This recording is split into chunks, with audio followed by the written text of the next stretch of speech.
My name is Angela. I'm a wife, mom, writer, and photographer behind the blog Crown and Countryside. Join me on my quest to create a slower life with natural food and homemaking.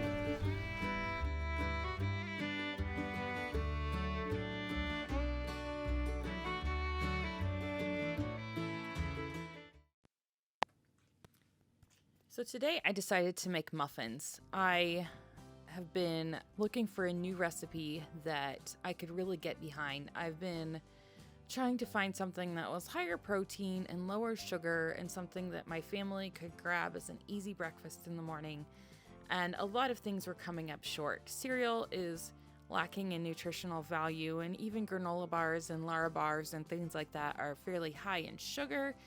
And I was struggling because when you're on the go, when you're always dealing with children and everyone has different schedules, you just need something that's fairly quick and easy. And this recipe, I feel, is it kind of hits all the spots.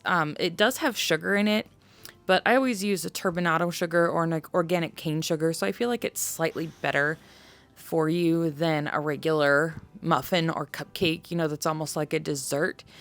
So it does have some sugar in it. I have been using a lot of Greek yogurt in my cooking, and I feel like the Greek yogurt here not only adds protein, but it also gives it that wonderful kind of moist flavor that's just really yummy in a breakfast muffin.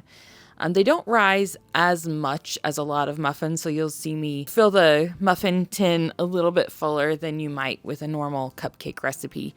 But I think that it turned out so good. The apples just give it like nice little pockets of wonderful fruity flavor. If you wanted something that was a little bit smoother without the chunks of fruit, you could actually substitute applesauce.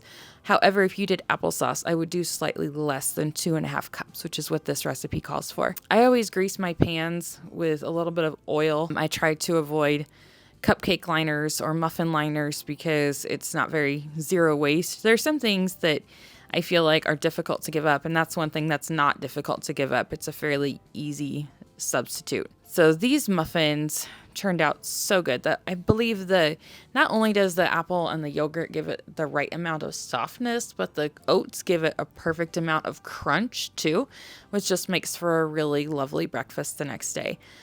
We have slathered these in butter, but honestly, they don't need it. There are many times when you can just eat it warm or cold. You don't really need anything on it for it to be just a wonderful breakfast. So this recipe is on my blog, Crown and Countryside. I will link it below so you can try it yourself and let me know what you think. I think that they're just delicious. Right here, I am putting my apple scraps into a Ziploc bag to put into the freezer. When my apple cider vinegar starts running low, I will put these into a mason jar with some filtered water and make some quick apple cider vinegar. It takes about 3 days for it to start bubbling. So I always save my apple scraps for that. Any kind of peels or cores or anything like that just makes for a really good, cost-saving, all-natural apple cider vinegar.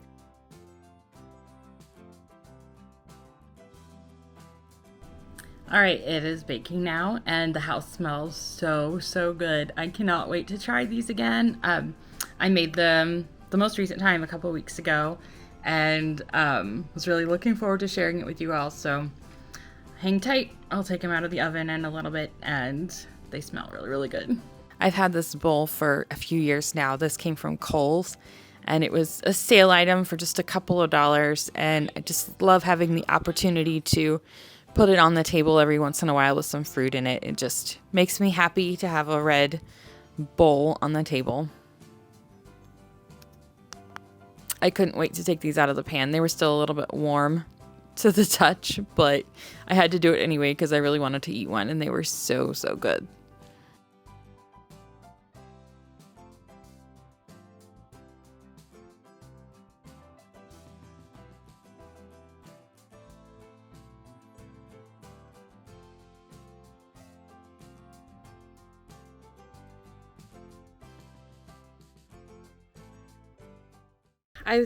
Something that a lot of people ask me is about zero waste. you guys may know I did zero waste for a whole year several years ago. So when my son was a lot younger, he was a baby. And we did no paper towels, no disposable diapers. I did keep toilet paper. I'm not that radical. I did want to keep the toilet paper. I basically didn't buy anything in a package that would be thrown away for about a year. I went from soap in a pump to bar soap because that's a renewable packaging. Things in glass jars were ideal from the grocery store. Otherwise, there's a lot of things you can grow or make yourself. If you grow your own tomatoes and eat them fresh, that's really the lowest amount of food miles that you can get, is to grow them in your own backyard. I started zero waste to save money, and a lot of people like to dish on that idea, saying that you can't really save money going zero waste. And to an extent, I agree. You might be buying food dehydrators, you might be buying solar generators, you might be buying all these different pieces of equipment to help you not buy stuff in the store. I've come to realize there's the expensive way to do it, and then there's the cheap way to do it. Cloth diapering is very cheap. It's going to take you a little bit of a time investment. I wasn't using my dryer for that year either. And long story short, I did save a ton of money. But I did it because I was basically trading my money for time. If you're going to do it the cost-saving way, it's going to cost you more in time. However, I think the payout is a lot bigger in the end, because you have a lot of health benefits to not buying things that are prepackaged with preservatives. So there is a way to do it to save money. There's a way to do it to help you save energy, but you're not saving time or money. So you really have to experiment. And I found too, there's some things about the zero waste philosophy that I don't agree with. And there's also, I've decided I have an extra column in my zero waste category, and that column is called the worth it category. I have not found a single thing that works as well in the freezer as Ziploc gallon bags. If you want to save food in the freezer, Ziploc bags are the way to go. Nothing else that I've tried works as well. I filled up my trash can way more times since I stopped doing zero waste than I did while I was zero waste. I filled up the big trash can that goes out to the curb only once in that whole year. That's how little our waste was. And I could totally do that again, but I decided I can't really call myself zero waste anymore. So I kind of rebel against systems that are like all or nothing, like you are in our camp or you are not. And so I'm kind of taking what I can from it and ditching the stuff that doesn't work for me. I found composting works very well for me. Recycling works very well for me. Trying to use a refillable water bottle works very well for me. But so I have kept a lot of the zero waste principles in my life, and I'm trying to be as low waste as possible because I think it's just responsible. I mean, God made this beautiful world for us to live in, and I think that it's one way of saying thank you is to just be kind to it. I do think that we need to respect it and care for it and praise the God who made it. I am interested in being like a mindful consumer. We shouldn't be just like completely mindless consumers, just buying and throwing away and buying and throwing away and buying and throwing away. And I think that there's a responsible balance in there where we can be conscientious of what we're doing, but also have the freedom to make our own choices. I agree with a lot of what she says. And a lot of what she says is practical. She's talking about, why are your snacks not a whole apple or a cookie or something like that? Why does it have to be a bag of Doritos? I totally am on board with all of that. I think that it's healthier, it's less wasteful. There's just all kinds of benefits to that. She gets into her philosophy, which I don't totally agree with. And she also gives the 5 R's, which is refuse, reduce, reuse, recycle, and rot. She added rot because of the composting, which I'm completely on board with. The refuse portion of it, I understand when you have your water bottle and people offer you a disposable water bottle. When you say, oh, no thanks, I have my own. That's totally fine. Not a big deal. I think that would be an example of refusing. But one of the examples she gives in the book is when someone brings you a pie in an aluminum pie pan. And that's an opportunity to basically preach the gospel of zero waste to them about how terrible their aluminum pie plate was. First of all, you can recycle an aluminum pie plate, even though I probably wouldn't buy them. You can do that, and that's fine. The other thing is, if you have anyone in your life who's willing to make you a homemade pie, you just say thank you. The relationships with other people in our lives are more important than convincing them to think the way we do about everything. It's okay if they want to use an aluminum pie plate. So that's why I feel like I'm not really zero waste anymore. There's things in it that I don't agree with. There's things that I do. I think that why I garden and why I do some of the zero waste things has a lot to do with trying to cut back on mindless just ripping open of packages all the time. My initial motivation for both was to save money. However, if you're going to do it to save money, it's not going to be quick at all. It's also not going to be easy. There are aspects that are easy, but it's not going to be totally easy.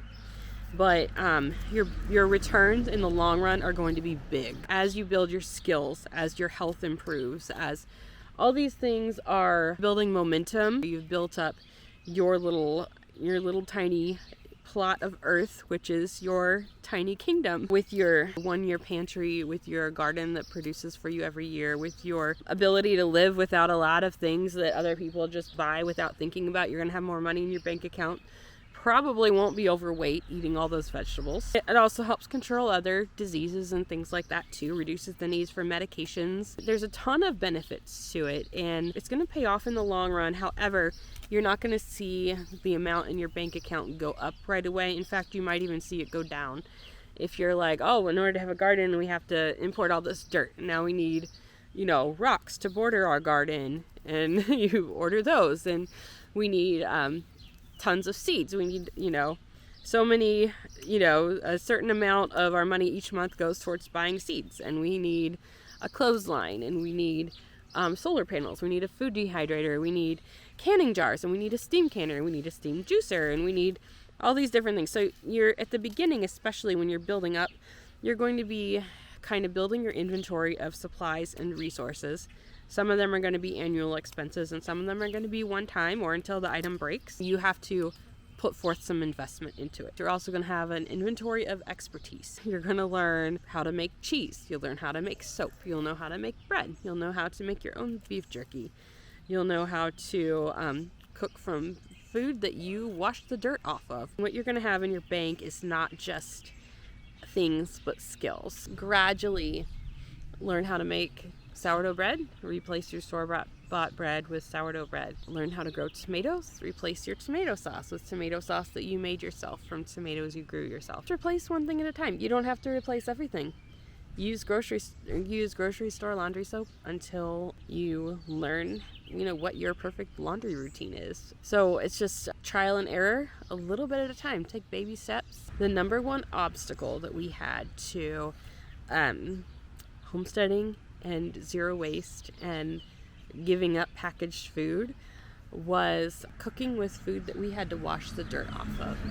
When you pull up the carrots and they're covered in dirt and you bring them inside and you have to wash them and peel them and all that and cook them, and then you have to know how to cook carrots or anything, because if all you do is cook them, they're not going to be very good. So you're going to have to come up with some yummy and delicious recipes that call for that item. I am going to recommend here Melissa K. Norris's book, Everything Worth Preserving.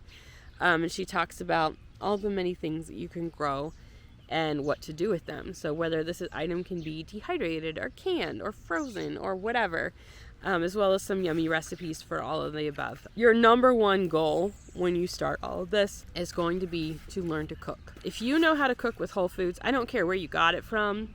If you start buying more fruits and vegetables at the store, you make food that you like, that is made out of vegetables and meat, you're going to have a lot better time with this. Start small. Don't start with the 10-acre wheat field or cornfield. You're going to have a lot of one thing and you'll feel tired. You're going to have to give up your old things at the right pace. If you're a family that eats a lot of chips and box cereal and instant foods and frozen foods and things like that, just give up one thing at a time. Accelerate your skills as you decelerate your consumption. I wouldn't say, oh, I'm giving up cheese and I'm just going to make my own cheese now. There's a learning curve to cheese. So as you begin making cheese, maybe once you get the hang of it and you really like what you're making and you decide this is something I want to put my time into, then you can decelerate your consumption. But I wouldn't say, I'm never buying cheese in the grocery store again because I'm making it myself. And then you don't like what you made. Decelerate what you're buying as you're content with your skills. You don't have to do everything yourself. We live in a time where homesteaders and preppers and zero wasters are not necessarily locked into what we must do. If you would rather eat out once a month instead of eating everything homemade, do that. You can pick the things that are worth your time and your energy. No one does everything. Today I noticed that my little foaming hand soap dispenser in the bathroom was running low. I tend to be a pretty big fan of the Mrs. Meyer's line, but those things are $4 or $5 a piece, and I don't know that I totally trust that they're as clean and natural as they advertise that they are. Maybe they are. Someone tell me in the comments if they like Mrs. Meyer's or not. But I decided after spending a lot of money on all of the wonderful fragrances that I was really doing this the impractical way, and I decided to start making my own. I have yet to venture into the world of making soap from lye, like starting from scratch. So, this is my little halfway step in between.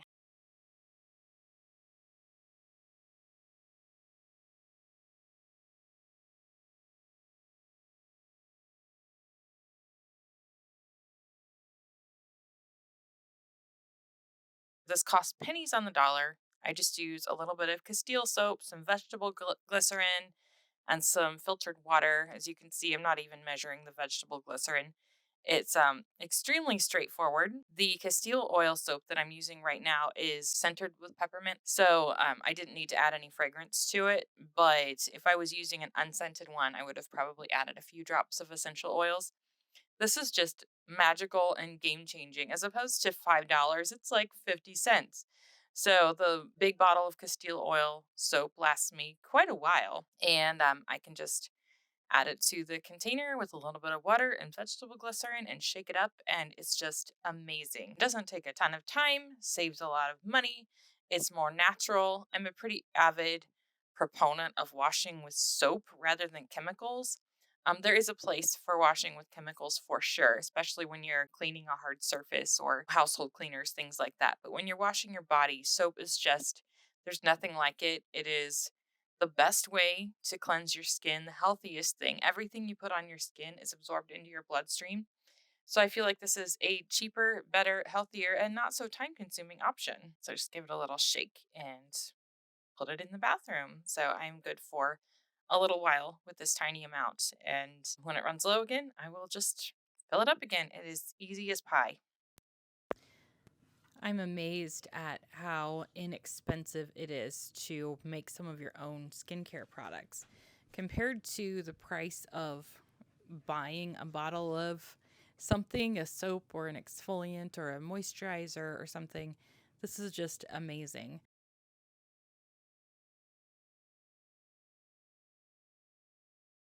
In centuries past, even millennia past, the only way people had to cleanse themselves was with oil.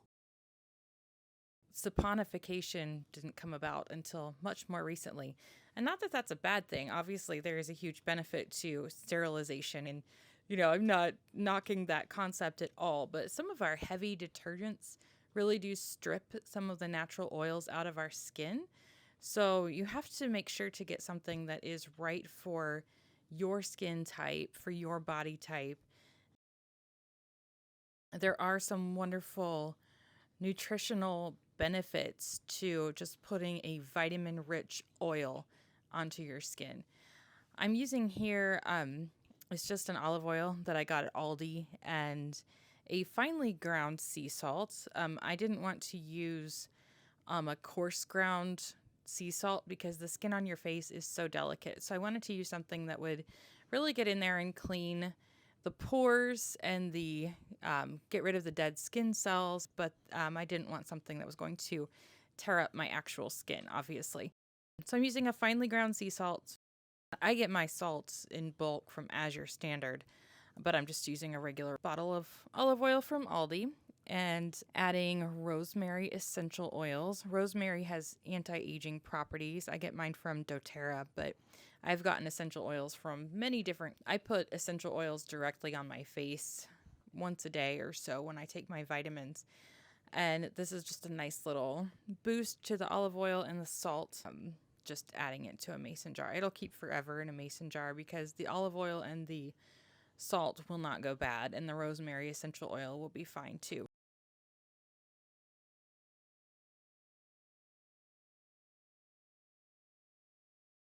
So I'm in our bathroom here and I'm just trying the exfoliant. It's working pretty well. My face is getting slightly red, but I think it is because the blood flow has increased. It's not like an allergic redness. You could see here in a minute that it returns back to its normal color. So it just looks a little bit flushed. So I rinsed it with water and dried it with a towel, and I was pretty happy with the way my skin felt. But I did want to show you this pretty quick and inexpensive facial exfoliant.